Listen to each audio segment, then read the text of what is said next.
बिहार एक ऐसा नाम जिसे सुनते ही सिर्फ 3 तरह के ख्याल दिमाग में आते हैं। पहला, सम्राट अशोक की गौरवशाली मगध की धरती, और दूसरा कंट्री की आईएएस एंड आईआईटीज फैक्ट्री, और तीसरा देश का सबसे पिछड़ा राज्य जहां ना तो शिक्षा की अच्छी व्यवस्था है और ना ही लॉ एंड ऑर्डर की समुचित सुरक्षा, जहां रोजगार के लिए हर घर का बबुआ दूसरे शहर जाता है या तो पूर्वजों की धरती पर फसल उगाता है। इस वक्त जहां देश के कोने कोने में इंडस्ट्रीज पहुंच रही है, वहीं आखिर बिहार में ऐसा क्यों है कि हर कंपनी या इंडस्ट्री जाने से कतराती रही है? क्यों आज भी बिहार के बेस्ट माइंड्स इंजीनियरिंग करके दूसरे शहर में रहने को मजबूर है? क्यों बिहार का बच्चा एमबीए नहीं लेकिन एसएससी, पीसीएस और आईएएस की तैयारी करने पटना का रुख करता है? क्यों बिहार के गरीब और कम शिक्षित व्यक्ति को मजदूरी करने दिल्ली, गुजरात, पंजाब और कलकत्ता की ओर रुख करना पड़ता है? भारत की आईएएस और आईआईटीज फैक्ट्री बिहार है, यानी अपने देश का हर 10वां आईएएस बिहार से है। और आईएएस ही क्यों, टॉप क्लास आईआईटीएंस, इंजीनियर से लेकर आईआईएम ग्रेजुएट्स तक सभी बिहार से ही ज्यादा निकलते हैं। एग्रीकल्चर सेक्टर में भी ग्रोथ करते हुए ये स्टेट इंडिया का 4th largest vegetable producing state और 8th largest fruit producing state है। बिहार के अचीवमेंट्स की इमारत यहीं तक लिमिटेड नहीं है। अगर हिस्ट्री उठाकर देखें तो नंदा डायनेस्टी और मौर्यन एम्पायर जैसे पावरफुल किंगडम का राइज भी इसी स्टेट से रहा है। ये बिहार की ग्लोरी ही है कि हमें यहाँ से गौतम बुद्ध और महावीर जैसे महान संत मिले हैं। साथ ही साथ चाणक्य, आर्यभट्टा जैसे ग्रेट स्कॉलर्स भी इसी स्टेट से रहे हैं। अपने समय की वर्ल्ड फेमस यूनिवर्सिटीज नालंदा और विक्रमशिला भी बिहार में ही हुई है। लेकिन हिस्टोरिकली इतना रिच और पॉपुलर होने के बाद भी ये स्टेट बड़ी इन्फ्लुएंशियल कंपनीज को अपने स्टेट तक खींच लाने में पूरी तरह फेल रहा है। आखिर क्या रीजंस रहे हैं कि बाकी स्टेट्स की तरह यहाँ कंपनीज और इंडस्ट्रीज अपना एक्सपेंशन करने में फेल रही है? आखिर क्यों कोई भी इंडस्ट्री बिहार में अपना मैन्युफैक्चरिंग प्लांट नहीं लगाना चाहती है? इस राज्य में इन्वेस्टमेंट की इतनी किल्लत क्यों है? अब इस सवाल का जवाब लॉजिकली चाहे जो भी हो, लेकिन जब बिहार के चीफ मिनिस्टर से स्टेटमेंट मांगा गया तो उनका कहना कुछ ऐसा था। ये सही बात है कि कोई बड़ा उद्योग यहाँ कोई आना नहीं चाहता। ये चारों तरफ कहीं कोई समुद्र नहीं है, जो समुद्र के नजदीक वाले इलाके होते हैं वहीं पर लोग लगाते हैं। अब नीतीश कुमार ऐसा इसलिए मानते हैं क्योंकि बिहार से सबसे नजदीकी पोर्ट वेस्ट बंगाल में लोकेटेड है, जिसकी बिहार से दूरी 700 किलोमीटर है, यानी आसपास समंदर का नामो निशान नहीं है। तो फिर भला क्यों कोई इंडस्ट्री इतनी दूर अपनी फैक्ट्री खोलने का रिस्क उठाएगी? कुछ ऐसी ही सोच बिहार की सत्ता में बैठे बड़े नेताओं की भी रही है। तभी तो स्टेट से कोस्टल एरियाज में पोर्ट डेवलप करने की मांग भी कई बार उठ चुकी है। मगर देखा जाए तो भारत में केवल बिहार ही एक लैंडलॉक्ड स्टेट नहीं है। ऐसी कई स्टेट्स है जो लैंडलॉक्ड होने के बाद भी डेवलप होने में कामयाब रही है। अब जरा इस मैप पर ही नजर डाल लीजिए। इसमें पंजाब, हरियाणा जैसे राज्यों में क्या आपको सुंदर बीचेस और बड़े ओशन नजर आ रहे हैं? नहीं ना। लेकिन टोटली लैंडलॉक्ड होने के बाद भी यहाँ फैक्ट्रीज की कोई कमी नहीं है। स्पेशली ये दोनों राज्य इंडस्ट्रियल इन्वेस्टमेंट को अपनी तरफ खींचने में काफी कामयाब रहे हैं। खास तौर पर हरियाणा इंडस्ट्रियल सेक्टर सालों से लार्जेस्ट ऑटोमोबाइल हब बनकर बैठा है। इसने आईटी फील्ड में भी काफी तेजी से ग्रो किया है। वहीं पंजाब एक बड़ा टेक्सटाइल हब है। इसे वीट बोल के रूप में तो लोग जानते ही है, लेकिन ये स्टेट अपने sports goods, leather works, optical, semiconductor, instrumentation और आईटी कंपनीज के लिए भी मशहूर है। अब अगर ये जरा भी सच होता तो बिहार अपने प्री कॉलोनियल पीरियड में कभी ट्रेड नहीं कर पाता। इतिहास हमें बताता है कि मुगल एरा से लेकर मॉडर्न पीरियड में भी स्टेट का व्यापार इंडियन ओशन से कनेक्टेड था। फर्टाइल लैंड होने की वजह से स्टेट के किसान रबी और खरीफ दोनों तरह की फसलें उगाते थे और इंडियन ओशन के जरिए उसे एक्सपोर्ट भी करते थे। ब्रिटिश राज में पटना एक इम्पोर्टेंट ट्रेड सेंटर बनकर भी उभरा था, लेकिन इस राज्य की फेल्ड इंडस्ट्रियल पॉलिसीज के कई सारे रीजंस रहे हैं। इंडिपेंडेंस के बाद देश में इंडस्ट्रियलाइजेशन ना के बराबर थी। मुख्य रूप से बिहार और वेस्ट बंगाल ही पूरे देश का इंडस्ट्रियल स्पॉट था। यहाँ माइंस की उपलब्धता थी। इन दिनों देश में कई शहर थे जहाँ माइंस और रॉ मटेरियल की कमी के कारण इंडस्ट्रियलाइजेशन नहीं हो पा रहा था। तो इसीलिए पूरे देश में इंडस्ट्रियलाइजेशन को स्प्रेड करने के लिए सरकार ने फ्रेट इक्वलाइजेशन पॉलिसी लाई, जिसके द्वारा माइंस और रॉ मटेरियल के माल ढुलाई के खर्च को गवर्नमेंट ने सब्सिडाइज कर दिया, जिससे कि इंडस्ट्रियल मालिकों को ट्रांसपोर्टेशन में आने वाला खर्च अब अधिक नहीं रहा। इस पॉलिसी के बाद देश में इंडस्ट्रियल क्रांति आ गई। अब दिल्ली, मुंबई, सूरत, वडोदरा जैसे शहरों में फैक्ट्रीज लगने लगी। इस पॉलिसी से देश में तो इंडस्ट्रियलाइजेशन आ गई, लेकिन इस पॉलिसी ने बिहार के इंडस्ट्रियलाइजेशन की जड़ों को हिला दिया। अब इंडस्ट्रीज यहाँ आने के बदले यहाँ के रॉ मटेरियल्स को बड़े शहरों में इंपोर्ट करने लगे और बिहार कुछ ही दिनों में बस रॉ मटेरियल सप्लाई मैनेजमेंट का हिस्सा बनकर रह गया। सन 2000 में बिहार और झारखंड के बंटवारे के बाद तो स्थिति और बदतर हो गई। झारखंड के साथ ही बिहार से टाटानगर, जमशेदपुर और छोटा नागपुर का एरिया भी चले गए। अब बिहार में बचे तो कुछ लाइमस्टोन की खदानें और खेतीहर मजदूर जिनके पास अपने खेत तक नहीं थे।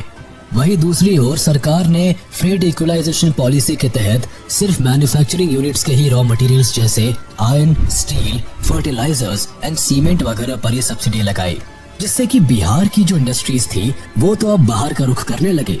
लेकिन उन्हीं दिनों टेक्सटाइल एंड कॉटन, पेट्रोलियम और इलेक्ट्रिकल पावर की जो इंडस्ट्रीज थी वो बिहार की तरफ न आ सकी, क्योंकि इन इंडस्ट्रीज को किसी भी तरह की सब्सिडी या छूट नहीं मिल सकी। इस पॉलिसी ने बिहार इंडस्ट्रियलाइजेशन को दोहरी मार दे दी। अब स्टील इंडस्ट्री को ही ले लेते हैं। पहले सिर्फ बिहार और वेस्ट बंगाल में ही स्टील प्लांट्स थे और इन दिनों पंडित जवाहरलाल नेहरू ने स्टील इंडस्ट्रीज को प्रमोट करने के लिए बिहार के कई जिलों समेत पश्चिम बंगाल, मध्य प्रदेश और उड़ीसा के भी जगहों पर प्लांट्स लगाने की बात की थी। लेकिन एफईपी के बाद ये इंडस्ट्रीज मोस्टली वेस्टर्न और सदर्न इंडिया में मूव आउट कर गए। वहीं दूसरी ओर महाराष्ट्र और गुजरात में टेक्सटाइल इंडस्ट्रीज बिहार की तरफ नहीं आ पाई, क्योंकि कॉटन जैसे कच्चे माल के ट्रांसपोर्टेशन के लिए किसी भी तरह की सब्सिडी नहीं मिली थी। इस तरह पश्चिमी और दक्षिणी भारत में वहां की अपनी इंडस्ट्रीज और एफईपी के बाद मैन्युफैक्चरिंग इंडस्ट्रियलाइजेशन बहुत बढ़ गई। वहीं पूर्वी उत्तर भारत में जो बचे हुए इंडस्ट्रीज थे वो भी मूव आउट कर गए, स्पेशली बिहार से, और इस तरह से बिहार से इंडस्ट्रीज खत्म होने के कगार पर पहुंच गई। अंग्रेजों के समय में बिहार में जमींदारी प्रथा लागू कर दी गई थी, जिसके तहत किसानों को किसी भी कीमत पर हर सीजन में जमींदार को लगान देना पड़ता था। ऐसे में किसान कई बार सूखे और बाढ़ की वजह से लगान नहीं दे पाते थे। अब ऐसी स्थिति में जमींदार उनके खेत ले लिया करते थे और ये किसान अब अपने ही जमीन पर मजदूर की तरह खेती करने को मजबूर हो गए। ऐसी स्थिति में भारत के आजादी तक अनइवन रूप से जमीनें बटी हुई थी, जिसके कारण बिहार के 50% से अधिक खेतीहर मजदूर बन गए थे, क्योंकि वो जमींदारों की खेती करने लगे थे। 1950 में जमींदारी अबॉलिश हुई और फिर 1962 में आए लैंड सीलिंग एक्ट के तहत बिहार में सिंगल लैंड ओनरशिप को खत्म करने की कोशिश की गई, लेकिन आज तक गवर्नमेंट इस पर अधिक काम नहीं कर पाई। उसके बाद बिहार में कभी भी लैंड रिफॉर्म्स नहीं हुए, जिससे बिहार की जमीनें छोटे छोटे टुकड़ों में ही बटी रह गई। दरअसल बिहार की इकोनॉमी में एक बड़ा कंट्रीब्यूशन एग्रीकल्चर सेक्टर का रहता है, जहाँ के लोकल लोग अपनी जमीन पर फैक्ट्रीज लगाने के बजाय इस पर खेती करना ज्यादा बेहतर समझते हैं। सालों से ये लोग अपना गुजर बसर करने के लिए जमीन पर ही निर्भर है। इनसे न केवल इनका घर चलता है, बल्कि इनकी जरूरती सुविधाएं भी जमीन के सहारे ही पूरी होती है। आज भी बिहार की 80% आबादी डायरेक्टली या इनडायरेक्टली एग्रीकल्चर सेक्टर में इन्वॉल्व है। ऐसे में जमीन के मालिकों से लैंड एक्वायर करके वहां मैन्युफैक्चरिंग प्लांट की इमारत खड़ी करना केवल एक सपना ही रह जाता है। अब आप सोच रहे होंगे कि एक प्राइवेट कंपनी आखिर डायरेक्टली सरकार से भी तो लैंड ले सकती है। ऐसा करना पॉसिबल नहीं हो पाता है, क्योंकि राज्य में लोगों ने बेहद ही छोटी छोटी मात्रा में लैंड खरीद रखे हैं। अगर कंपनी को 10 हेक्टेयर जमीन की भी जरूरत होती है तो सरकार को इस डील को पास करने में 100 लोगों से समझौते करने पड़ते हैं। इतने कॉम्प्लेक्स पैटर्न के चलते सरकार चाहकर भी प्राइवेट कंपनी को जमीन नहीं दे पाती है। खुद बिहार के फाइनेंस मिनिस्टर रह चुके सुशील मोदी ये तक कह चुके हैं कि कोई भी प्राइवेट इंडस्ट्री बिहार में कदम नहीं रखना चाहती, क्योंकि सरकार के पास देने के लिए जमीन है ही नहीं। यहाँ की सरकार भी प्राइवेट कंपनीज को लेकर इतना सपोर्टिव रवैया नहीं रखती है। अब ऐसा हम इसीलिए कह रहे हैं क्योंकि पहले भी कई स्मॉल स्केल इंडस्ट्रीज ने बिहार में फलने फूलने की कोशिश की है, लेकिन उनके हाथ केवल निराशा ही लगी है। पिछले 30 सालों में कई इंडस्ट्रीज ने इस स्टेट में दम तोड़ दिया है। इसका सबसे बड़ा एग्जाम्पल शुगर मिल है। बिहार की 33 में से 18 शुगर मिल्स पर ताले लग चुके हैं।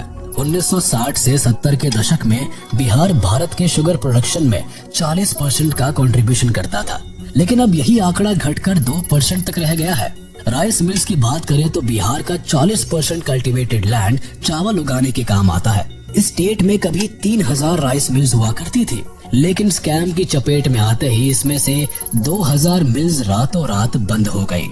बिहार में इंडस्ट्री के क्लोज होने का एक कारण वसूली भी रहा है। बिहार के किशनगंज से लेकर मुजफ्फरपुर तक कई मिल्स ऐसी है जो इसी वजह से खाली पड़ी है। जाहिर है कोई भी फैक्ट्री रातों रात खड़ी नहीं हो जाती है। इसके लिए सरकार को भी इन्वेस्टर्स को अट्रैक्ट करने के लिए कई पापड़ बेलने पड़ते हैं। नतीजा ये रहा है कि स्टेट में इंडस्ट्रीज की कमी को स्पिल ओवर इफेक्ट से भी जोड़कर देखा जाता है। दरअसल अगर एक ही स्टेट, सिटी या टाउन में हाईली टैलेंटेड और स्किल्ड वर्किंग क्लास इकट्ठा हो जाते हैं तो बड़ी से बड़ी कंपनीज अपने आप ही उस एरिया की तरफ अट्रैक्ट होती है। इससे होता यह है कि स्टेट की इकोनॉमी तेजी से ग्रो करती है। डेवलपमेंट के चलते न्यू अपॉर्चुनिटीज बिल्डअप होती है, लोगों को एम्प्लॉयमेंट मिलता है, स्टैंडर्ड ऑफ लिविंग भी बेहतर बनती है, हेल्थ एंड एजुकेशन फैसिलिटीज बेहतर होती जाती है और ग्रोथ की ये साइकिल इस तरह एक पुअर स्टेट को डेवलप्ड स्टेट में ट्रांसफॉर्म कर देती है। स्पिल ओवर इफेक्ट की वजह से ही गुड़गांव जैसे प्रदेश इंडस्ट्रियलाइज्ड हुए, जहां की राज्य सरकार ने प्राइवेट कंपनीज को सब्सिडीज देकर अपने स्टेट में स्टार्टअप सेट करने का मौका दिया था। इसी के तहत मारुति ने भारत की पहली ऑटोमोबाइल फैक्ट्री हरियाणा में खोली थी। इससे यहाँ उन्हें न केवल सस्ते लेबर मिले बल्कि लोगों के लिए भी न्यू जॉब अपॉर्चुनिटीज बिल्डअप होती गई। लोगों के हाथ में पैसा आया और वो कई लेवल पर स्किल्ड होते चले गए। इससे बाकी प्राइवेट कंपनीज भी गुड़गांव की तरफ अट्रैक्ट होती गई और आज आलम ऐसा है कि हरियाणा न केवल ऑटोमोबाइल सेक्टर में नंबर 1 है बल्कि गुड़गांव एक MNC हब बन चुका है। वही बिहार के इकोनॉमी और इंडस्ट्रियल पॉलिसीज पर नजर डाले तो ये स्टेट अपनी एग्जिस्टिंग इंडस्ट्री को भी कंटिन्यू रखने में फेल रहा है। गरीबी और वीकर एजुकेशन सिस्टम के चलते स्टेट की एक बड़ी आबादी अनएजुकेटेड है। साथ ही स्किल्ड लेबरर की भी यहाँ भारी कमी है। बिहार में सिर्फ डिग्री एजुकेशन ही नहीं बल्कि टेक्निकल एजुकेशन की भी भारी समस्या है। यहाँ के बच्चों को ना ही तो स्किल सेंटर की सुविधा है और ना ही यहाँ गवर्नमेंट के तरफ से स्किल्ड लेबर तैयार करने की कोई मुहिम ही चलाई गई। सरकार की ओर से चलाए जाने वाले स्किल सेंटर्स में पढ़ रहे यूथ्स को भी एम्प्लॉयमेंट बाहर की कंपनीज में ही मिल पाती है। ऐसे में स्किल्स का प्रसार प्रचार भी नहीं हो पाता। अब टेक्नोलॉजी के जमाने में सारी कंपनीज और ऑर्गेनाइजेशंस को स्किलफुल लोग चाहिए होते हैं, जिसकी कमी के कारण बिहार का रुख नहीं कर पाते।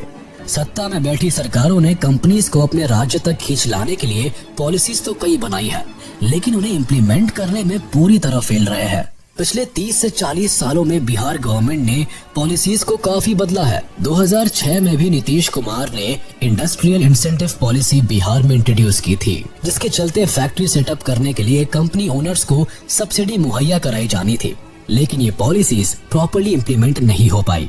जिन कंपनीज ने अपनी फैक्ट्रीज को सेटअप भी किया था वो भी सब्सिडीज के लिए कोर्ट के धक्के खाते रहे। साथ ही कई कंपनीज ने दावा किया कि कोर्ट जाकर अपने लिए सब्सिडी मांगना और फिर उस फैक्ट्री को सेटअप करना बहुत ही टाइम टेकिंग प्रोसेस है। सारी कंपनीज इन सब झंझटों से दूर रहना ही पसंद करती है।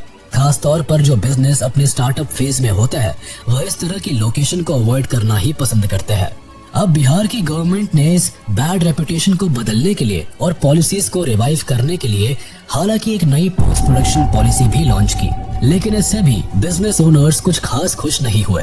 कोई भी कंपनी ऐसी सरकार पर कैसे भरोसा कर सकती है जिसका इंडस्ट्री को लेकर ट्रैक रिकॉर्ड अच्छा नहीं है। बिहार में जब आरजेडी ने अपनी सरकार बनाई तब इस दल के प्रमुख और बिहार के तत्कालीन मुख्यमंत्री ने बिहार में ऐसे राजनीतिक हालात पैदा किए जिससे ही बिहार का पूरा focus caste based social system को मैनेज करना हो गया और इंडस्ट्रियलाइजेशन ने बैक सीट ले ली। ऐसे में बिहार सिर्फ कंट्रोवर्शियल पॉलिटिकल कंडीशंस के लिए फेमस हो गया। स्थिति ऐसी बनी कि बिहार में जातिवाद की राजनीति के कारण बहुत ही अधिक क्राइम बढ़ गया और फिर इंडस्ट्रीज ने ऐसे पॉलिटिकल अनरेस्ट स्टेट में इन्वेस्ट करना कभी पसंद नहीं किया। बिहार की पॉलिटिक्स में सोशल जस्टिस एक बड़ा मुद्दा बन गया और इकोनॉमिक डेवलपमेंट डिस्कशन का मुद्दा ही नहीं रहा।